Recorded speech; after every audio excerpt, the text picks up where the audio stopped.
سڵاوتان لێبێ و کاتتان باش لە تۆڕی میدیای ئێستاوە مژاری ئێستاتان پێشکەش دەکەم. مژاری ئەم جارەمان تایبەتە بە یادی ڕۆژی هەڵەبجە. وەک لایەمان ئاشکرایە 24 تشرینی دووەمی هەموو ساڵێک وەکو یادی ڕۆژی هەڵەبجە دیاری کراوە. لەگەڵ میوانەکەمدا گفتوگویەکی مێژووی دەربارەی هەڵەبجە دەکەین و دەمانێت بزانین هەڵەبجە لە ڕووی گەشتیاریەوە گەیشتووە بەکوێ و هەڵبەت هەر لەو بارەیەوە راپۆرتێکمان ئامادەیە دەربارەی و چالاکیانی کە لەم ڕۆژەدا بەڕێوە چوو. سەرەتا دەمێ بۆ دەست پێ بکەم. لە ڕۆژی 23 تشرینی یەکەمی 2023 کۆبوونەوەک ئەنجامدرا بۆ دیاریکردنی یادی ڕۆژی هەڵەبجە. لەم کۆبوونەوەدا پارێزگاری هەڵەبجە ئازاد تۆفیق تێیدا بەشدار بوو، لیژنێکی تایبەت لەو بارەیەوە پێکهێنرا. بڕیار لەسەر ئەوە دراکە ڕۆژی 24 تشرینی دووەمی هەموو ساڵێک وەکو یادی ڕۆژی هەڵەبجە دیاری بکرێت. هەڵبەت لەم ڕۆژەدا بە بۆنەوەی یادەوە چەندین چالاکی بەڕێوە دەچن و چەند بۆنێکی تایبەت بەڕێوە دەچن. لەم ساڵیشدا چەند چالاکیەک بەڕێوە چوون و پانێڵێکیش تێدا بەڕێوە چووکە باسی لەو بابەتانە دەکرد کە پەیوەستە بە یادی ڕۆژی هەڵەبجە. هەر سەبارەت بەو یادە هاوکارمان عەلا ڕەمەزان راپۆرتێکی بۆ ئامادە کردووین، با پێکەوە بینەری. ئەم کاتتان باش، ساڵڕۆژی بە قەزابوونی هەڵەبجەتان لێ پیرۆز بێت. ئەو باگراوند و پاشخانە ئەدەبی و فەرهەنگی و ڕانیاری و هەتا دوایە بکەیت بە تایبەتی بەرپرسانی سیاسی. بۆ جاری دووەم ئەم یادەمان بەشکۆوە کردەوە بە کۆمەڵە چالاکی هونەری و موزیک و گۆرانی و چەند پانێڵێک کە سەلەبانی دوای نۆڕۆ بەردەوام ئەبێت. گەلانی دنیا ئەمڕۆ بەدوای ڕەسەنایەتی خۆیان ئاگەڕن و جەنگ لەسەر ڕەسەنایەتیەکەن. ئێمەش وەک شاری هەڵەبجە کە 155 ساڵە هەڵەبجە بووە بە قەزا شانازی بە هەڵەبجە و هەڵەبجەی بوونی خۆمانەوەکەین.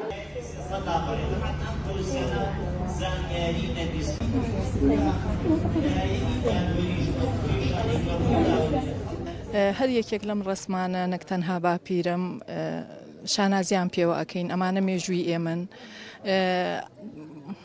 ئازایەتی ئەمانە ئێمەیان گیانوەتە ئەم پلە و قۆناغا. لەناو هەمووشیانە من باپیرم بەڕەحمەت بێ، ئەمڕۆی لە هەموو ڕۆژە خۆشتر بێ. هەموو کاتێک ئامۆژگاریە کردین بیرمێ کە مناڵ بووین ئەیوت لەگەڵ هەموو کەسێکا باش بن باشیەتە ڕێکەتان. ئیتر هەر بەو قسەیەوە بەو سیستمی کارکردنمان کردووەتە بەر. سڵاو بۆ ڕۆحی پاکی هەموو ئەم هەڵەبجەیانی لێرە کە مێژوویەکی جوانیان بۆ ئەم شارە دروست کردو.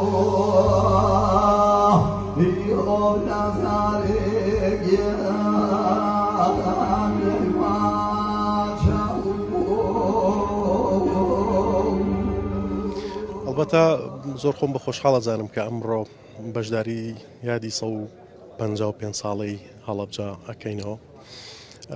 منۆک خۆم بە دوو کاری هونەری بەشدارم و یەکەم جارە لەم یادە پیرۆزەیە بەشدارم و پڕ بەدڵ پیرۆزبایی خۆمان ڕاستی هەموو هەڵەبجەیەکانەکەم لە هەر شوێنێکی دنیا هەن و بۆ هیوایەم هەڵەبجە بێتەوە هەڵەبجەی جاران و ئاوەدانی و جوانی پێوە دیار بێ بەڕاستی بێتە یەکێک لە نمونەی شارەکانی کوردستان.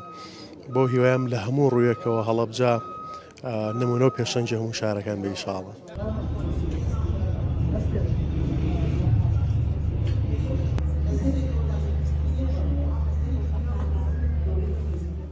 هەر سەبارەت بە یادی ڕۆژی هەڵەبجە بە میوانداری مامۆستا هومایون ساحب نووسەر و لێکۆڵەر دەکەین. مامۆستاگیان سڵاوت لێبێ و کاتەوە باش، وامایە زۆر باشوی سپاس بۆ دەرفەتەکەت. سڵاو لە ئێوە و ئێوارەی تەواوی بینەران باش و ئومێد دەکەم ئێوەش زۆر باش بن.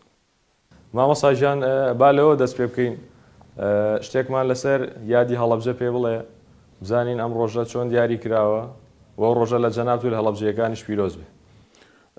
زۆر سپاس بۆ ئێوە. ڕاستیەکەی پێشتر بڵین ئەم ناوە ئاوەدانی و سەرزەمینی بیری چاک و بیرکردنەوە بۆ و قەزایەکی کە بە ناوی گوڵعەنبەرەوە کە مەرکەزەکەی پێم وابێ لە خورماڵا بووە. لەو ڕۆژە لە 155 ساڵ لەمە و پێشتر بە پێ و بەڵگەنامە کە دکتۆران بەڕێزەکان هاوڕێیان لە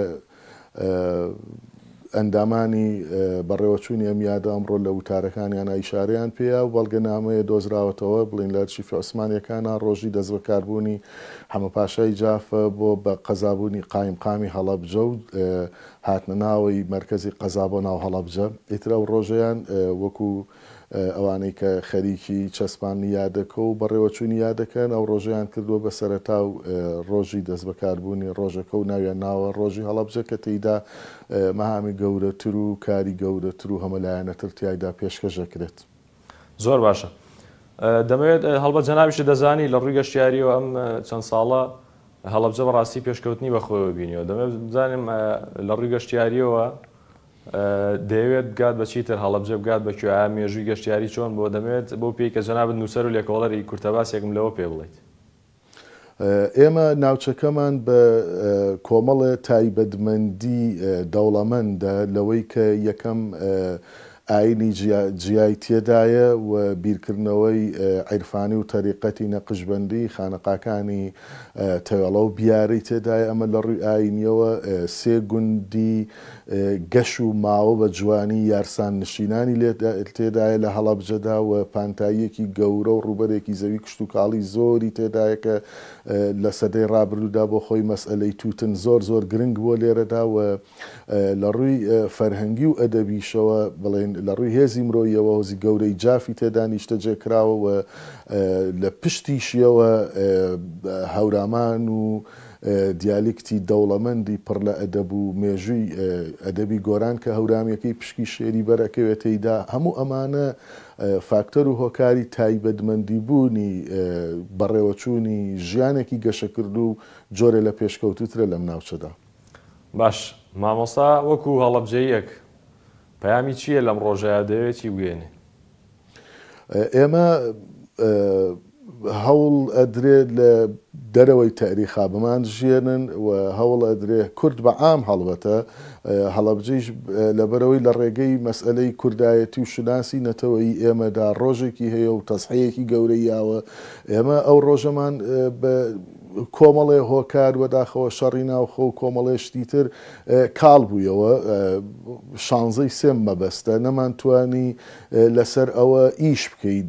من وەکو هەڵەبجەیی خۆم ئەڵێم هۆکار زۆر بوون دوایی لە ڕێگەی ڕێکخراوەکانی کۆمەڵگەی مەدەنی و کۆمەڵی خەڵکی وشیارەوە بە یارمەتی ئیدارەی شار لە برای بەڕێز پارێزگار و لە خوشکی بەڕێز قایمقامی هەڵەبجە ڤیستیڤاڵی هەنار بە نمایەکی تر و جوانترکردنەوەیەکی پیشاندانی هەڵەبجە هەوڵین ئێمە پەیامی بوون و وجودی خۆمان وەکو کورد و پارێزگاری لە کۆمەڵێ نۆرم و پێکهاتەی جیاواز و نمونەی گەورەی ئاینی و ئەدەبی و عیرفانی بێڵینەوە بێجگە ئەوەیش کە دەستی کار و هێزی ئاوەدانی و ئەوانە ڕاکێشێتە شارەکەەوە.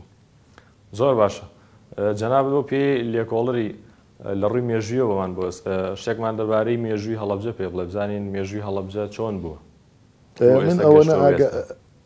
من ئەوەنە ئاگاداری مێژووی ئەدەبەکەی هەم نەک مێژووی بڵین سیاسی و لایەنەکانی تری کە خۆتان نەزانن مێژووی دایکی شتەکان مێژووی ئەدەبی ئەم شارە ئەم نیشتەجێبوون لە وڵاتە کۆنە و خوێندەواری بە ناو مەکتەبە و کتێب و دەستنووسی فارسی و تورکی و عەرەبیدا بگەڕیتەوە چەندین لەقەبی شارە زووری و گۆران و ئەلکوردی دێتە بەردەمت کە مێژووی چەند هەزار ساڵەیان هەیە و ئەو شوێنەوارانەی کە لێرە لە دەوروبەری هەڵەبجە و هەورامان و شارە زوورە ئەدۆزرێنەوە شایەتن لەسەر ئەسالەت و ڕەسەنەتی و ژیانی ئەم ناوە لە ڕووی مێژووی ئەدەبیشەوە بەڕاستی ئێمە خاوەنی ئەدەبیاتین بە دوو هێڵی زۆر کاریگەر لە مێژووی ئەدەبی کوردیدا هێڵی ئەدەبیاتی ئاینی یارسانی کە مێژوەکەی دێرینتر و کۆنتتر و دەوڵەمەندترە هەم لە ڕووی پەیامی ئامۆژگاری هەم لە ڕووی مۆسیقای عیرفانی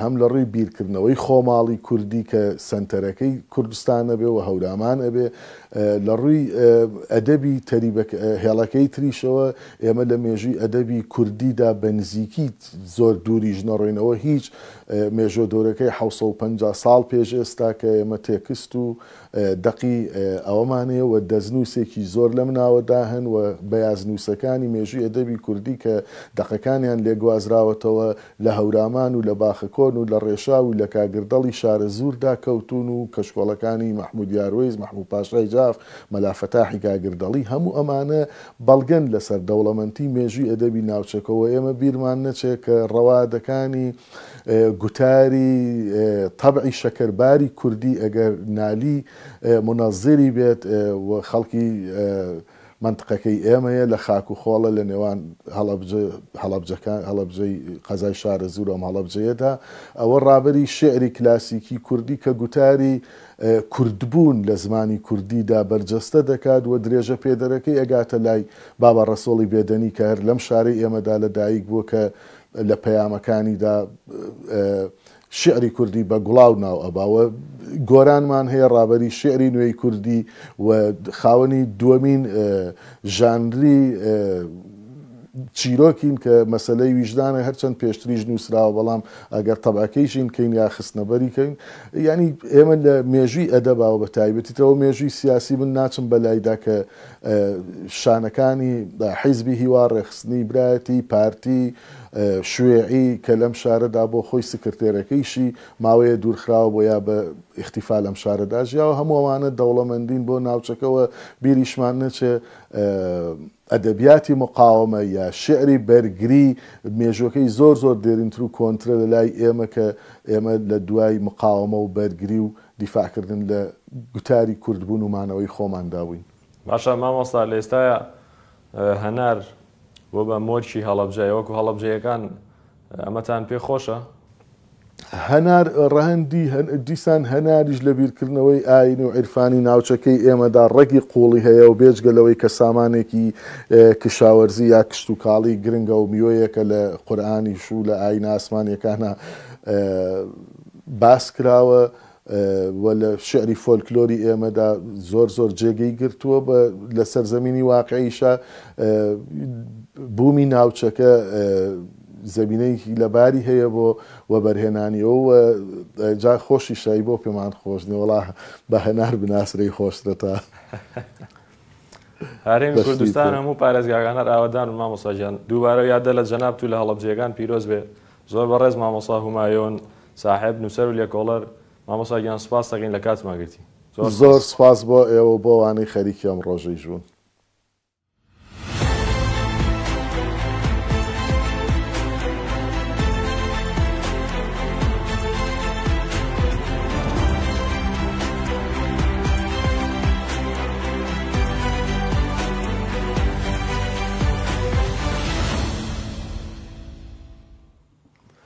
لا کۆبوونەوەی ئەمڕۆی ئەنجومەنی کۆمسیارانی عێراقدا ئەنجامی هەڵبژاردننی پەرلەمانی کوردستان پەسەند کرا و جومانە غەلای وتەبێژی ئەو کۆمسیۆنە ئەم هەواڵەی پشڕاست کردەوە. لا لێدوانێکیدا کە بە تۆڕی میدیای ئێستای ڕاگەیاندووە جومانە غەلای دەڵێت لا کۆبوونەوەی ئەمڕۆی ئەنجومەنی کۆمسیاراندا ئەنجامەکانی هەڵبژاردننی پەرلەمانی کوردستان پەسەند کران. هەر ئەمڕۆژ هەڵبەتە نەبەرد عومەر بەرپرسی هەڵبژاردنەکانی هەرێم لە کۆمسیۆنی عێراق بە تۆڕی میدیای ئێستای ڕاگەیاند با پەسەندکردنی ئەنجامەکانی هەڵبژاردن کۆمسیۆن نووسراوە بۆ سەرۆکایەتی هەرێم دەکات بۆ ئەوەی خولی شەشەمی پەرلەمانی کوردستان پێک بهێنرێت و ئەنجامانی پەرلەمان سوێندی یاسایی بخۆن. ڕۆژی 20 تشرینی یەکەمی 2024 پرۆسەی دەنگدانی گشتی بۆ خولی شەشەمی پەرلەمانی کوردستان ئەنجام درا. هاوکات لە 21 تشرینی یەکەم ئەنجامی بەرایی و 30 هەمان مانگ ئەنجامی کۆتایی دەنگدانەکە لەلایەن ئەنجومەنی کۆمسیارانی کۆمسیۆنی هەڵبژاردنەوە ئاشکرا کرا. دکتۆریاد نەقشبەندی بەڕێوەبەری نەخۆشخانەی هیوا لە کۆنفرانسێکی ڕۆژنامەوانیدا ڕایگەیاند زیادبوونی ئامارەکانی توشبوون بە شێرپەنجە بەردەوامە بەڵام ئەمە نابێتە هۆی ئەوەی کە ترس و لە ڕاوچەیە لای هاوڵاتیان دروست بێت. ئێمە کۆی گشتی ئەو نەخۆشانەی کە چاندی مۆخیان بۆ ئەنجام دراوە 406 حاڵەت بووە تا ئێستا لە 2016 تا ئێستا تەنها ئەم ساڵ 61 حاڵەتمان کردووە تا ئێستا لە ساڵی 2024 و بۆ نەخۆشانی ساراسیمیا کە ئەتوان بڵم تاکە سنتەرە لە عێراقدا کە لەم چەند ساڵی دواییدا کە پرۆسەی چانی مۆخیان بۆ ئەنجام درێن نزیکەی تا ئێستا 85 حاڵەت چانی مۆخی بۆ کراوە. بێگومان ئەمە بە هەوڵ و ماندووبوونێکی زۆری ستاف و کارمەند و پزیشکانێک بۆ کە توانیویانە شەو ڕۆژ بخەنە سەرێک تا ئەم خزمەتە بکەن، چکە خۆتان نەزانن پرۆسەی چانی مۆخی ئێسک پرۆسەیەکی زۆر هەستیارە. من ئەتوان بڵێم لای من هەستیارترین ڕێگاکانی چارەسەری توشبوانی شێرپەنجەیە کە بەرامبەر بۆ حکوومەتی هەرێم لە ماوەی ڕابردوو کە نەخۆشی ناردۆتە دەرەوانێ بە ئێستاشۆ کە هەندێک لە حاڵەتەکان زۆر جار بەهۆی قەرەباڵغیەوە وەکو تاکە سەنتەر کە هەین دەنێرێتە دەرەوە تێچووی لەسەر حکوومەت نزیکەی 75 میلیارد دینارە بۆ هەندێک لە حاڵەتەکان کە دەینێرنە دەرەوانێ. من بە سوپاسەوە ئیمڕۆ دکتۆر فرانشیسکۆ هەروەها مارتا و مارکۆ کە هاتوون ئەمانە من دەستخۆشییان لێ یەکەم کە جاری کە سەردانیان کردینەوە کە ئەمانەیەکێک بوون لەوانی لە سەرەتای دروستبوونی سنتەرەکەەوە هاوکارمان بوون لەگەڵمانەوە ڕێنمووی پزیشکی و هەروەها چەندین ئەتوانم بڵێم محاضەڕی پزیشکیان بە هەمانگی لەگەڵ پزیشکان و کارمەندانی خۆمان کردووە. هاتنی ئیمڕۆی ئەوان جاری کە بۆ دووباتکردنەوەی پاڵپشتی خۆیانە بۆ هەم سنتەرەکە هەم هەروەها بۆ دەستخۆشی و ڕێزلێنان بۆ ئەو پزیشک و کارمەندانەی کە لێرە چەندین ساڵە بەبێ ئەمان لە پرۆسەکە بەردەوام بوون، چکە ئەمان نەیانتوانیەوە بۆ ماوەیەکی زۆریان بڵێن بە دایمی لەگەڵمان بن، بەڵام بەهۆی ئەو پەیوەندی کە هەبوو هەمیشە بە هەر شێوازێک لە ڕێگەکانی پەیوەندی و ڕێگە کۆمەڵایەتەکانەوە بێ بەردەوام هەبووە و ئیمڕۆی کە بینیوانە ئەوان لێرە تەنها ڕێزلێنان و دەستخۆشییان هەبوو کە توانیمانە بۆ شێوازە زانستیە هێشتا بەردەوام بین لە خزمەتەکان کە سەرڕای هەموو ئەو قەیرانە دارایی ئەو گرفتانی کە لە بەردەممانە هەبووە و بۆ بەرچاوڕوونی ئێوەش کە ئاگادار بن ئەو ژمارەی کە باسی دەکەین ئەو 406 حاڵەتە ڕەنگە بە نزیکەی لە 35 بۆ 40 هی شاری سلێمانی و دەوروبەری بێ، ما باقی کە لە نزیکەی لە 160 زیاتریشە هی پارێزگەکانی تری هەرێم و عێراقە واتە سنتەری چانی مۆخی ئێسک لە شاری سلێمانی توانێتی خزمەت بە هەموو نەخۆشانی هەرێم و هەروە عێراقیش بکە کە من هیوادارم ئێمە بتوانین فراوانکردنی ئەم سنتەرە لە ماوەی داهاتووە جێبەجێ بکەین و ئەو گرفتەی کە لە دەرمان هەندێک لە دەرمانە گرانبەهاکان و بە تایبەتی دەرمانە دەنگمەنەکانی چانی مۆخی ئێسکەیە کە چارەسەر بکرێ کە تا ئێستا ئێمە توانیوانە توانم بڵێم بە هەندێک لەو هەوڵ و ماندووبوونە شخصیانە و یانە و پەیوەندیە شخصیانی کە هەبووە لەلایەن پزیشکان و کارمەندان و ئیداری چانی مۆخی ئێسکی شۆ توانیومانە بەشێک لە گرفتەکان و لە بربەستەکان تێپەڕێنین، بەڵام هێشتا لەوەچە پێویستمان بە هەنگاوی فراوانتر بێ. مژاری ئێستان پێشکەشکردن ئاسوودە بن.